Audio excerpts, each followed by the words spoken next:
high 90% accuracy. So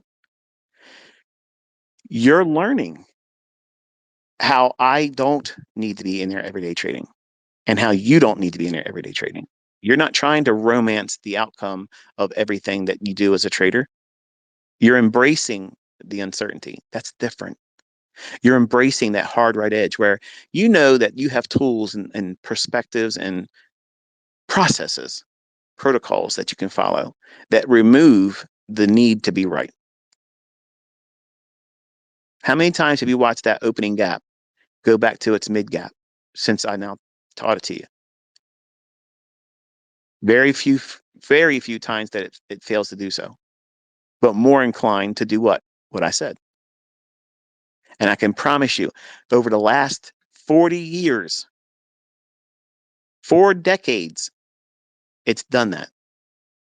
Not just in the NASDAQ market, not just in ES, not just in Dow, but in currency futures, the bond market, the grain markets, the meats, the metals, all of that. Every market out there that you can measure this phenomenon, and it's there.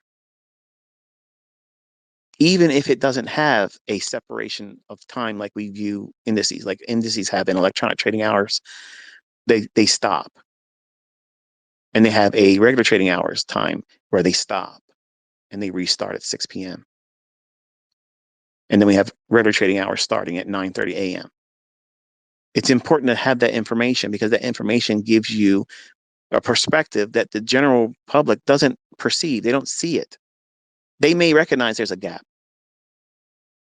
but what do you do with that gap? See, by far and large, the average person that is aware of a gap, they think, okay, well, gaps at the opening generally like to be traded down into or up into. Okay, once it does that, then what? Well, I don't know about that, but you know, this is what we can see. This gaps like to get filled, and the chop is real. What do you do when the gap is a premium gap? It opens higher. We trade down to fill the gap, and then we keep going lower. What does that tell you? Well, I don't know. I do. My students do. You're learning that. But you need something that's going to encourage you in the beginning. And by having something that has a 70% likelihood of panning out, why do you think I want a 75 handle or more opening range gap? What is half a 75?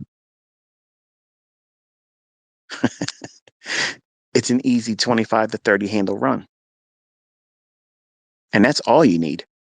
Once you get that, you can turn your charts off and go fishing, go to the movies, take your significant other out for a date, go have lunch, go back to bed, play some Xbox and PlayStation, whatever you want to do.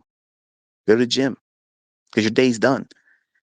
Think about how fast the 70% repricing to mid gap went into large range gap. How many times have you seen that happen? How many times have you seen it physically happen? Just like that. And how many of you thought to yourself, if push comes to shove, if this is all I get good at doing, how is that a failure? How is that not a clear model that could take your fucking ass right out of that job that you're worrying about every day losing and why you're not getting the raise and how much more time you got to put up with fucking Carl? This fucking guy is constantly looking over your shoulder asking, so how's that trading going? How's that Forex trading going? You ready to quit your job yet? You gotta be a lifer like me. You know you are. Yeah, your corporate team. Your corporate team, baby. You are never getting out of here. I told you when you first told me this stuff, it's never going to work for you. Looking at that opening range gap, understanding how it behaves, what you can do with it will separate you from putting up with Carl's bullshit. You won't have to go and work at that asshole anymore, but you have to submit to the time to getting good at reading it, not over leveraging, but one contract, one of them traded 3 instances over a week. You get two trades, 1 trade. See what I did there? I brought you back to just 1 trade, 1 good trade a week. And it could be just inside that opening range gap. And you don't need to know where the draw on liquidity is right now. You have something that can feed you, put some grocery money in your pocket, pay your mortgage note, or half of it, or a portion of it.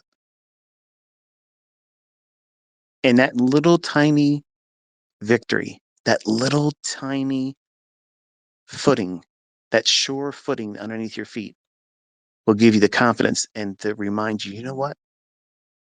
I made the right decision doing this. Something pushed me into this pathway. It didn't happen by circumstance. It didn't happen because of, just,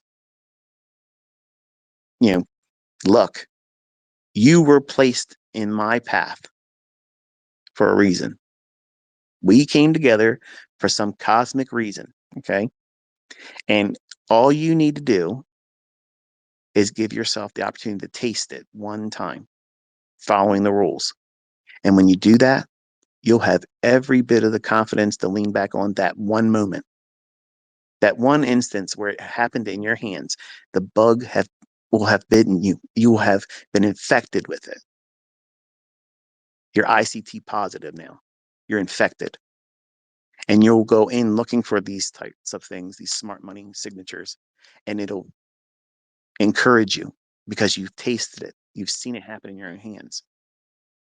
And it'll give you confidence to go in and keep doing more and more and more. And as you find more opportunities where you follow the rules and it pans out in your favor, it rewards you for following the rules. It does not punish you for being patient. It rewards you for being patient. It rewards you for being diligent and selective and in looking for this weak-handed arm wrestling match against ill-informed people that pretend that level 2 data gives them some kind of advantage, that pretends that volume profile has some measure of importance over price. It has no importance over price.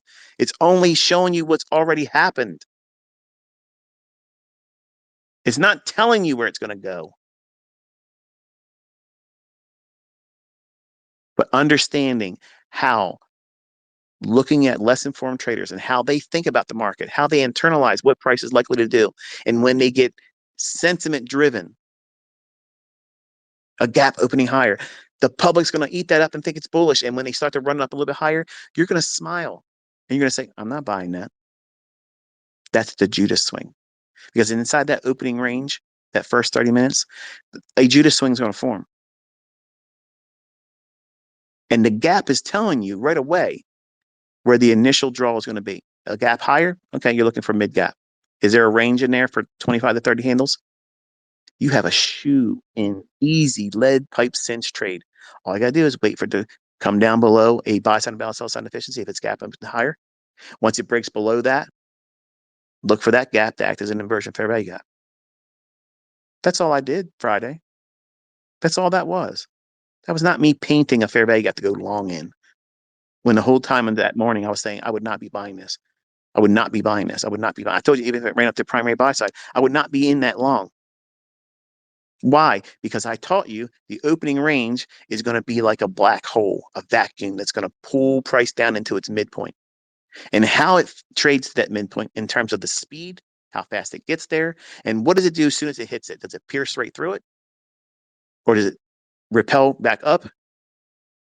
Or does it trade down through it and come back up and treat it as resistance, as a premium array, and then sell off even more and go for 3/4 gap closure? So we're not fooled by these assholes on social media anymore. They want to take things out of context because you have documented facts being shown to you in live stream.